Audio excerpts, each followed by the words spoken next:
യുവതലമുറയെ കാർന്നു തിന്നുന്ന മയക്കുമരുന്നിനെതിരെയുള്ള ബോധവൽക്കരണവുമായി മൂവർ സംഘം ബൈക്കിൽ യാത്ര പുറപ്പെട്ടു. കോഴിക്കോട് നിന്നും ആരംഭിച്ച റൈഡ് ടു ഹിമാലയ 30 ദിവസത്തെ യാത്രയ്ക്ക് ശേഷം ഹിമാലയൻ താഴ്വരയിൽ എത്തിച്ചേരും. കേരള എക്സൈസ് വകുപ്പിന്റെ സഹകരണത്തോടെയാണ് യാത്ര നടത്തുന്നത്. ബൈക്കിൽ കറങ്ങി നടന്ന് നാടു കാണുക എന്നതല്ല സൂര്യകാന്ത്, ശ്രീനാഥ്, അസം എന്നീ ആത്മാർത്ഥ സുഹൃത്തുക്കളുടെ ലക്ഷ്യം. മറിച്ച് തങ്ങളടക്കമുള്ള യുവതലമുറയെ ലഹരിയിൽ നിന്നും വിമുക്തരാക്കുക എന്ന ഉദ്ദേശമാണ്. ജീവിതമാണ് ലഹരി, മയക്കുമരുന്നല്ല എന്ന സന്ദേശത്തിൽ കോഴിക്കോട് ഗാന്ധി പ്രതിമയ്ക്ക് സമീപത്തു നിന്നും ഇവർ യത്ര ആരംഭിച്ചു.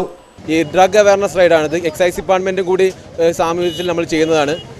ഇത് ഞങ്ങളെ ലക്ഷ്യം എന്താണെന്ന് വെച്ചാൽ നമ്മളെ യങ്സ്റ്റേഴ്സ് നമുക്ക് യങ്സ്റ്റേഴ്സിനെ തന്നെ നമുക്ക് അറിയുള്ളൂ നമ്മൾ എത്രത്തോളം ഈ ഡ്രഗ്സിന് അടിമകളാണെന്നു. അപ്പോൾ അതിന് നമുക്ക് എല്ലാ ഇന്ത്യയിലെയും എല്ലാവരുമായിട്ട് ഞങ്ങൾക്കത് എല്ലാവരോടും പറഞ്ഞിട്ട് ആ ഒരു യങ്സ്റ്റേഴ്സിനെ ലഹരിയിൽ നിന്ന് വിമുക്തൻ ആക്കാൻ വേണ്ടിയിട്ടാണ് ഞങ്ങൾ ഈ റൈഡ് നടത്തുന്നത്.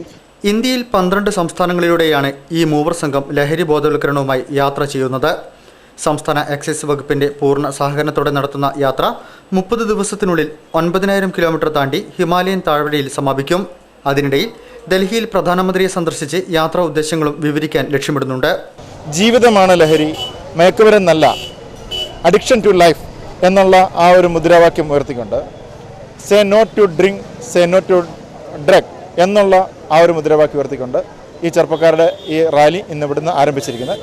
കോഴിക്കോട് ഗാന്ധി പ്രതിമയ്ക്ക് സമീപം നടന്ന യഥാർത്ഥ പാത ride to Himalaya excise circle inspector VA Saleem flag off ചെയ്തു.